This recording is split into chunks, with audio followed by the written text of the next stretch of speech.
അനുമതി എല്ലാവരും സൗഹൃദത്തിൽ വന്നിട്ടുള്ളതാണ്. അതിനൊപ്പം തന്നെ വേറെ സംഭവം ഞാനെല്ലാം നമുക്ക് അടുത്തോട്ട് ആദ്യം കഥ പറയുന്ന സമയത്ത് ഈ മുത്താരിയോടെ ഉണ്ടായിരുന്നില്ല, അതിന് പകരം അവിടെ വേറൊന്നായിരുന്നു.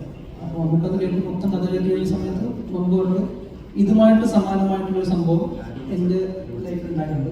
ഒരു ദിവസം ശ്രീസാറിൽ വന്നിട്ട് മമ്മൂക്ക അടുത്ത് വന്ന് എനിക്ക് കത്ത് വരുന്നത്, ആ കത്തിൽ മമ്മൂക്ക് ചോട്ടൻ എന്ന് പറഞ്ഞൊരു സംഭവമുണ്ട്, അത് ഞങ്ങൾക്ക് സിനിമയാക്കണം എന്ന് പറഞ്ഞു. അപ്പം നമുക്ക് പറഞ്ഞു ഞാൻ അഭിനയിക്കില്ല എന്ന് പറഞ്ഞു. അപ്പോൾ ഞാൻ നിങ്ങൾ അഭിനയിക്കേണ്ട, ഡബ് ചെയ്താൽ മതി എന്ന് പറഞ്ഞൊരു സംഭവം ഉണ്ടായിട്ടാണ്. അത് ഇതുമായിട്ട് വേണമെങ്കിൽ നിങ്ങൾ കണക്ട് ചെയ്തോളൂ എന്ന് പറഞ്ഞ് മമ്മൂക്കയാണ് മുത്താരിൽ നിന്ന് വീയുടെ റെഫറൻസ് എനിക്ക് തരുന്നത്. അങ്ങനെ സാധനം കണക്ട്. അപ്പോൾ എല്ലാവരും ചോദിക്കുന്നുണ്ട് എങ്ങനെ ഇത്രയും ബ്രില്യൻ്റ് കണക്ട് ചെയ്യാൻ പറ്റിയെന്നുണ്ട്. പക്ഷെ അത് ഇങ്ങനെ വന്നൊരു സംഭവമാണ്. മമ്മൂട്ടിയാണ് കാരണമായതല്ലേ? അതെ അങ്ങനെ ഒരു സംഭവം ഉണ്ടായിട്ട് മമ്മൂട്ടിയാണ് പറഞ്ഞത്. അതിൻ്റെ ഒപ്പം തന്നെ ഞങ്ങൾക്ക് ഭയങ്കര സർപ്രൈസിങ് ആയത് അതിൻ്റെ കാലഘട്ടം നോക്കുമ്പോൾ ഭയങ്കര ഞാനതാ എന്നെ അതാണ് അത്ഭുതപ്പെടുത്തിയത്. കാരണം ഞാൻ മുത്താറിൽ നിന്ന് POയുടെ ഫൈനൽ പ്രിൻ്റ് ആയി കഴിഞ്ഞ ശേഷം അത് മദ്രാസിൽ അന്ന് ഫിലിം ചേംബർ എന്ന് പറയുന്ന ഒരു തിയേറ്ററുണ്ട്, അവിടെയാണ് പ്രീവ്യൂ ഷോസ് ഉണ്ടായിരുന്നത്. അപ്പോൾ ഞാൻ ബിസിയാണ്. പപ്പൻ, പ്രിയപ്പെട്ട പപ്പൻ എന്ന് പറയുന്ന സിനിമയിൽ അഭിനയിക്കാൻ വേണ്ടിയിട്ട് അവിടുത്തെ രഞ്ജിത്ത് ഹോട്ടലിൽ താമസിക്കുന്നുണ്ട്. അപ്പോൾ പ്രീമിയറിൻ്റെ കാര്യമൊക്കെ പറയാൻ വേണ്ടി ഞാൻ ലിസ്റ്റിയുടെ മുറിയിലേക്ക് ചെല്ലുമ്പോൾ അവിടെ വിജയകുമാറുണ്ട്. വിജയകുമാർ കാതോട് കാലത്ത് അതിൻ്റെ ലൊക്കേഷനിലേക്ക് പോകുന്നതിന് മുമ്പായിട്ട് ലിസ്റ്റിക്ക് അഡ്വാൻസ് കൊടുക്കാനോ അല്ലെങ്കിൽ അതിൻ്റെ പ്രോഗ്രാം പറയാനോ മറ്റോ വന്നതാണ്. അപ്പം ഞാൻ പ്രിവ്യൂവിൻ്റെ കാര്യം പറയുകയും വൈകുന്നേരം അത് പ്രിവ്യൂ ഉണ്ടെന്ന് പറഞ്ഞപ്പോൾ വിജയകുമാർ അന്ന് യാത്രയാകുന്നു. വിജയകുമാർ അത് കാണാൻ നിന്നില്ല.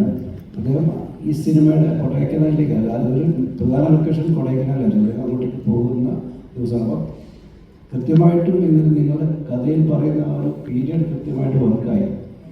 85 ജൂണിൽ മുത്താറിൽ നിന്ന് PO റിലീസാകുന്നു, ഇതാ നവംബറിൽ റിലീസാകുന്നു. അപ്പോൾ അത് ആ ഒരു കറക്റ്റ് ടൈം അതിനകത്ത് വരികയും ചെയ്തു. അതുകൊണ്ട് അത്ര റെഫറൻസ് ഞങ്ങൾ എടുത്തിട്ടുണ്ട് കറക്റ്റായിട്ട്. ഞാൻ അത്ഭുതപ്പെട്ടൊരു കാര്യമല്ല, ഓരോ സിനിമകളുടെ കാര്യം പറയുന്നത്. പിന്നെ എന്താ പറയുക, ഇപ്പോൾ വെള്ളാശ്ശേരി എന്ന് പറഞ്ഞ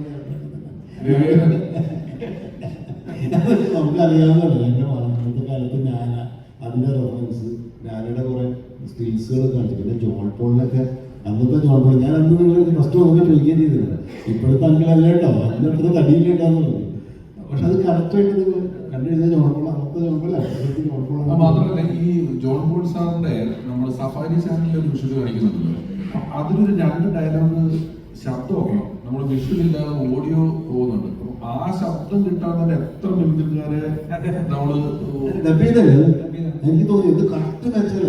എത്രയോ പേരെ പരീക്ഷിച്ചിട്ടാണ് ആ ശബ്ദത്തില് ആ ഓഡിയോയിലോട്ട് എത്തിയിട്ടുള്ളത്. പിന്നെ കറക്റ്റ് സീൻ വരുന്നിടത്ത് ഇതിന്റെ പറയുന്നതാണ് ഷോട്ട് ചെയ്യുന്നത്. കുറച്ച് പറഞ്ഞു കുറച്ച് ചെയ്തിട്ടുണ്ട്.